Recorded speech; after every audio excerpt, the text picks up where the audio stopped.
ये बात उन दिनों की है जब मैं 9वीं कक्षा में पढ़ता था।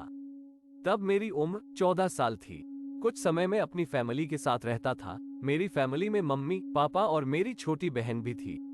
मेरे पापा गवर्नमेंट की नौकरी करते थे, इसलिए हमें सरकारी क्वार्टर्स में रहना पड़ता था।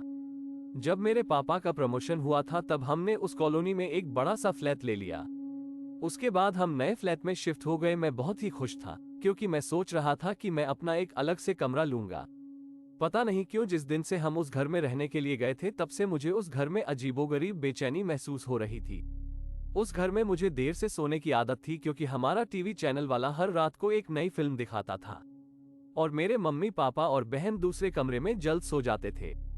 शुरू शुरू में तो सब कुछ ठीक था, लेकिन अचानक मुझे एक रात को जब मैं अपने बेड पर बैठकर मूवी देख रहा था तो अचानक मुझे रूम के बाहर से किसी की आवाज सुनाई दी। मुझे लगा कि मम्मी यहाँ पानी पीने के लिए उठी होगी। मैंने ध्यान नहीं दिया, हाँ, लेकिन मैंने टीवी का आवाज थोड़ा धीमा कर दिया। लेकिन 4 से 5 मिनट के बाद फिर से वही आवाज आने लगी। वह आवाज किसी औरत के चलने पर उसके पायल की आवाज आती हो, जैसे कि छन छन छन, बिल्कुल ऐसे ही आवाज आ रही थी।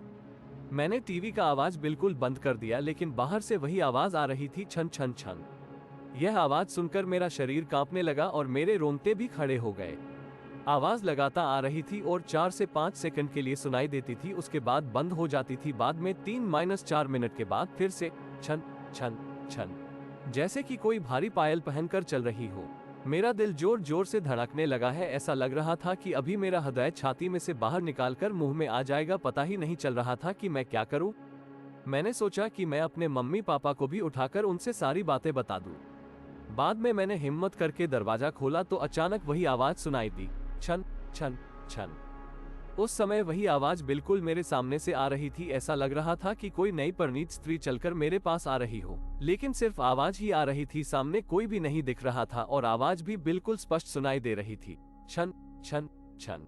मैंने मम्मी पापा को जगा दिया और सारी सच्चाई उनको बता दी। मेरे पापा इस बात को मानने के लिए बिल्कुल तैयार नहीं थी। वैसे भी वो सब पूरी तरह नींद में थे। किसी ने मेरी बात पर ध्यान नहीं दिया। बाद में मैं अपनी मम्मी पापा के साथ उनके कमरे में सो गया। ऐसे ही 3 से 4 दिन निकलने के बाद एक रात को फिर से वही आवाज सुनाई दी, छन छन छन। बाद में मुझे उस आवाज की आदत पड़ गई। आवाज आने का कोई भी समय नक्की नहीं था। कभी कभी वो आज 10 बजे या फिर 10:30 बजे भी आती थी, परंतु एक बात तो पक्की थी कि वह आवाज सिर्फ मुझे ही सुनाई दे रही थी और दूसरे किसी को भी नहीं। कभी कभी मैं वो आवाज मुझे बहुत ही डर जाता था, लेकिन हमारी कमी कभी भी कुछ भी खराब नहीं होना था।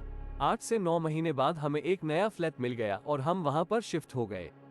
उसी फ्लैट में हमारी जगह पर जो नए लोग रहने के लिए आए थे वो हमारे जान पहचान के लोग थे। उनका बेटा मेरा बहुत अच्छा दोस्त था और उनका फैमिली काफी बड़ा था। एक दिन वो अंकल हमारे घर पर आए और हमसे पूछा कि क्या आपको कभी कभी कोई आवाज सुनाई दे रही थी।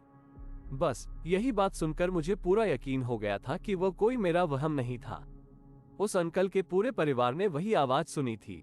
आखिर में मेरे मम्मी पापा को यकीन हो गया कि मैं झूठ नहीं बोल रहा था। बाद में उन लोगों ने घर में पूजा पाठ करवाया।